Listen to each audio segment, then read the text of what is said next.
Good morning everyone. आज की video में हम रीड करेंगे ordinary people and the crimes against humanity. इसमें हम देखेंगे कि आम जनता और मानवता के अगेंस्ट किस तरह से क्या अपराध किए और लोगों का क्या रिएक्शन था।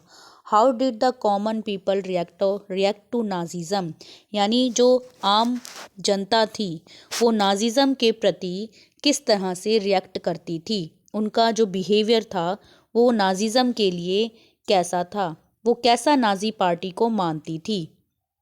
तो यही सब हम इसमें रीड करने वाले हैं। मैनी सा the world through Nazi eyes and spoke their mind in Nazi language. देखिए, हमने इससे पहले वाले टॉपिक में देखा था आर्ट ऑफ प्रोपेगेंडा, मीन्स प्रचार की जो कला है। तो जो ये नाजी पार्टी के फॉलोवर जो भी प्रचार कर रहे थे उस प्रोपेगेंडा का असर जो है बहुत सारे जर्मनी के लोगों पर पड़ा और वो उस प्रचार का जो असर था उन लोगों के माइंड पर पड़ा और उन्होंने नाजी पार्टी की भाषा और नाजी पार्टी के पॉइंट ऑफ व्यू से ही ज्यूज लोगों को देखा और वो लोग they felt hatred and anger surge inside them when they saw someone who looked like a Jew। तो उनके ऊपर क्या असर पड़ा, जो भी ज्यू जैसा दिखाई देता तो उस ज्यूज जैसे या ज्यूज लोगों को देखने पर उन लोगों के मन में नफरत और क्रोध भड़क उठता ज्यूज लोगों को देखने पर। They mark the houses of Jews and reported suspicious neighbours. तो देखिए, अगर किसी को भी ये इनके आसपास, इन लोगों के आसपास ज्यूज के अगर घर होते तो ये उनके घरों पर स्पेशल साइन लगा देते थे, मार्क कर देते थे कि ये ज्यूज का घर है। और किसी पर अगर इनको संदेह होता तो उसकी सूचना वो पुलिस को भी दे देते थे। दे genuinely believed Nazism would bring prosperity and improve general well-being।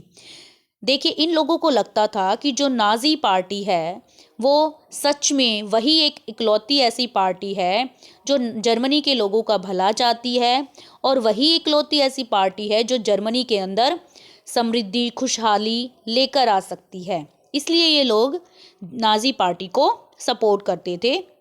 But not every German was a Nazi. लेकिन हर जर्मन व्यक्ति नाजी पार्टी के विचारों से प्रभावित नहीं था।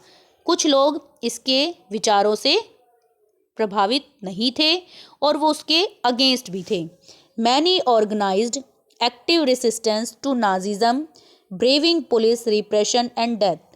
मीन्स पुलिस के डर और पुलिस के टॉर्चर और आक्रामक कार्यों के बावजूद, यानी पुलिस जो है लोगों के ऊपर उनको पकड़ सकती थी और उनको इन कंसंट्रेशन कैंप में मरने के लिए छोड़ सकती थी। इस सभी डर के बावजूद कुछ ऑर्गेनाइजेशंस भी इसके अगेंस्ट काम कर रही थी लोगों की। The large majority of German, हालांकि लार्ज मेजॉरिटी जो थी जर्मनी की वे पैसिव सिटीजन्स का काम कर रही थी। On lookers and apathetic witness.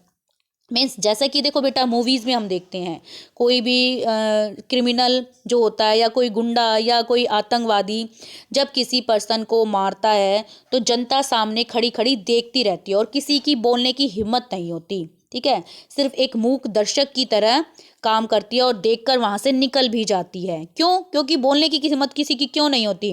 क्योंकि अगर वो बोले तो वो मरे। ठीक है, तो अपनी जान बचाने के लिए वो चुप रहना ही सही समझते हैं। तो इसी तरह से बहुत सारे जर्मनी के अंदर जो लोग थे वो पैसिव सिटीजन्स का भी काम कर रहे थे। मीन्स उनके सामने अत्याचार हो रहा है, उनके सामने लोगों को मारा जा रहा है, लेकिन किसी की बोलने की हिम्मत नहीं थी। ठीक है, they were too scared to act, to differ, to protest, they prefer to look away. Means उन्हें पता था अगर उन्होंने उनका विरोध किया तो कहीं ना कहीं उनको भी सजा दे दी जाएगी, उनको भी मार दिया जाएगा। तो इसीलिए वो वहाँ से देखकर, डर की वजह से वो वहाँ से देखकर ऐसे ही पास से गुजर जाते थे। पेस्टर निमोलर, अ रेसिस्टेंस फाइटर, एक पर्सन थे, पेस्टर मतलब पादरी, निमोलर जिसका नेम था, इसने एक रेसिस्टेंस फाइटर का मतलब इन नाजी पार्टी के अगेंस्ट जाने का काम किया observed an absence of protest, उसने वहाँ जो भी देखा उसका विरोध किया, and uncanny silence amongst ordinary Germans in the face of brutal and organised crimes committed against people in the Nazi empire. He wrote movingly about this silence, मतलब जो चुप्पी वहाँ यानी कोई भी पर्सन देख कर बोल नहीं रहा था, तो इस चुप्पी को तोड़ने के लिए इसने अपनी कुछ कविता राइट की ताकि लोगों को इस नाजी पार्टी के इस घिनौने अपराध और घिनौने अपराध के साथ साथ जो लोगों पर प्रताड़ना की जाती थी, लोगों के साथ जो बुरा व्यवहार किया जाता था, उसको लोगों के सामने अपनी कविता के जरिए प्रस्तुत करना चाहता था और लोगों के माइंड में एक मतलब एक वीरता वाला गुण लेकर आना चाहता था, ताकि लोगों के अंदर भी जो सोई हुई उनकी आत्मा है वो जाग सके और इस नाजी पार्टी का जो है प्रोटेस्ट कर सके। ठीक है, तो ये उनकी कविता यहाँ लिखी गई है। ओके, उसके बाद आता है नेक्स्ट पेज। तो what Jews felt in Nazi Germany is a different story all together. अब जो ज्यूज थे वो नाजी जर्मनी के अंदर कैसा सोचते थे, कैसा फील करते थे, ये अलग एक स्टोरी है। शार्लेट बर्डेट जो थे secretly recorded people's dreams in her diary and later publish them in a highly concerting book called the Third Reich of dreams. देखिए, एक शार्लेट बर्डेट एक पर्सन थी, एक मतलब फीमेल एक राइटर थी। इन्होंने चुपके से अपनी डायरी में कि नाजी जर्मनी के टाइम पीरियड पर लोग कैसा सोचते थे और कैसा फील करते थे, ठीक है, या जो ज्यूज थे उन्होंने कैसे उन नाजी पार्टी के अंडर अपना जीवन यापन किया, ठीक है, तो उन सब के बारे में, ज्यूज को कैसा नाजी पार्टी ने शो किया, तो उन सब के बारे में, इनके विचारों के बारे में और जो ज्यूज के ऊपर जो भी अत्याचार किए गए उन सब के बारे में शार्लेट बर्डेट ने अपनी डायरी में लिखा। बाद में उनकी डायरी को पब्लिश कर दिया गया और पब्लिश करके उनकी इस बुक का नाम रखा गया थर्ड राइक ऑफ ड्रीम्स। ठीक है, अब इसमें क्या डिस्क्राइब्स किया गया है कि जो ज्यूज थे वो अपने आप को कैसा मानने लगे थे।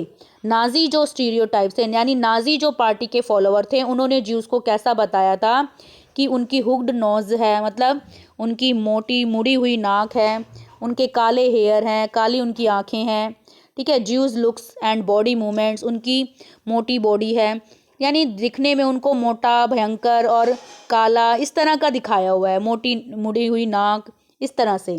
The stereotypical images publish in Nazi press haunted the Jews, means इस तरह जो इमेज उन्होंने नाजी पार्टी ने पब्लिश की लोगों की, तो कहीं ना कहीं कैसी इमेज उन्होंने डरावनी टाइप की, ज्यूज की जो इमेज थी वो डरावनी टाइप की इन्होंने पब्लिश की। They trouble them even in their dreams, और Jews died many deaths even before they reach the gas chamber. जो ज्यूज थे वो भी कहीं ना कहीं अपने सपनों में, मतलब अपनी सोच में उनको भी कहीं ना कहीं ऐसा लगने लगा कि शायद हम, जैसा नाजी पार्टी कह रही है, शायद हम ऐसे ही हैं। यानी एक पर्सन को जब हम बार बार में उसकी कमी को दिखाते हैं, कमी के बारे में बताते रहते हैं, तो कहीं ना कहीं उस पर्सन को भी लगने लगता है कि हाँ सच में मेरे अंदर ये कमी है।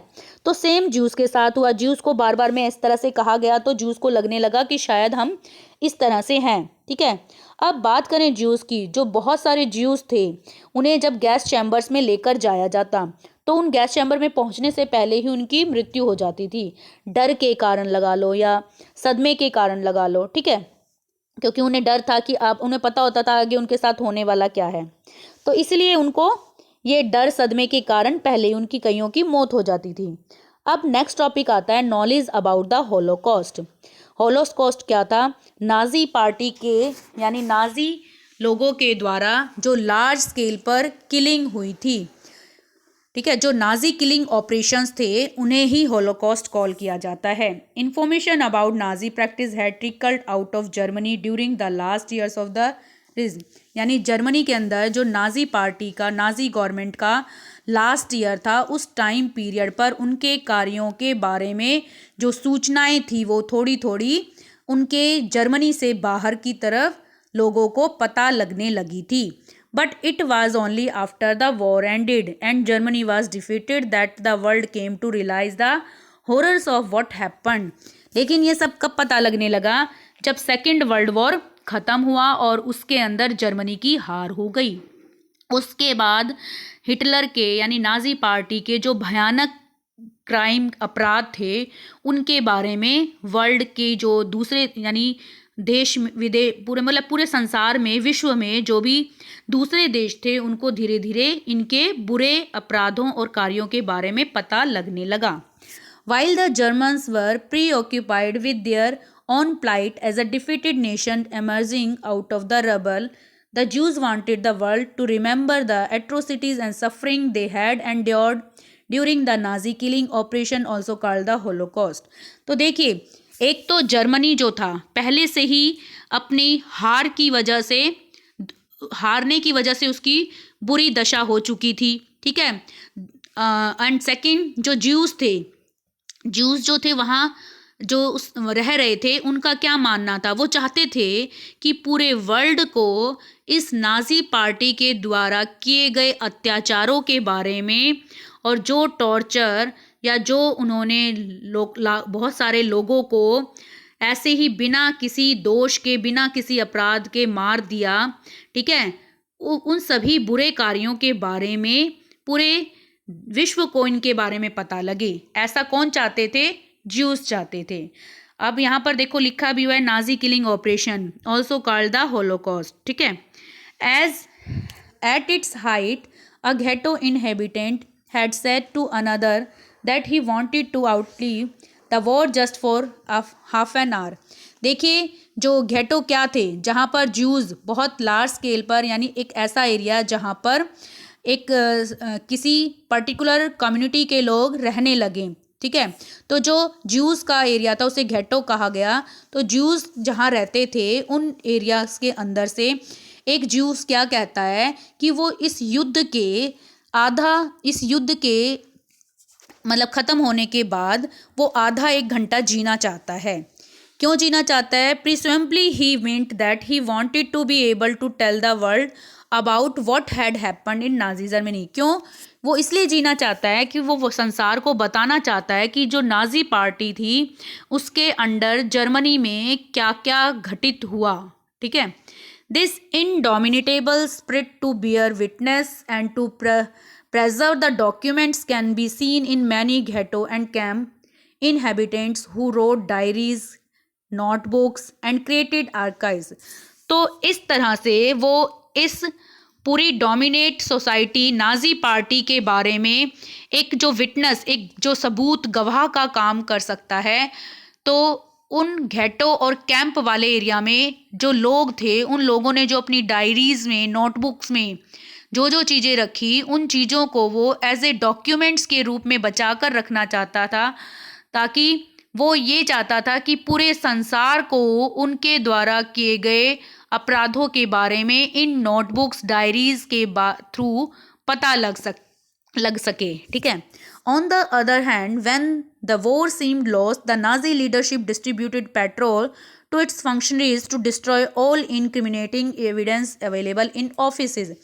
दूसरी तरफ, ठीक है, एक तरफ तो जो ये पर्सन थे ज्यूज़, ये बचा कर रखना चाहते थे इन डॉक्यूमेंट्स को एविडेंस के लिए.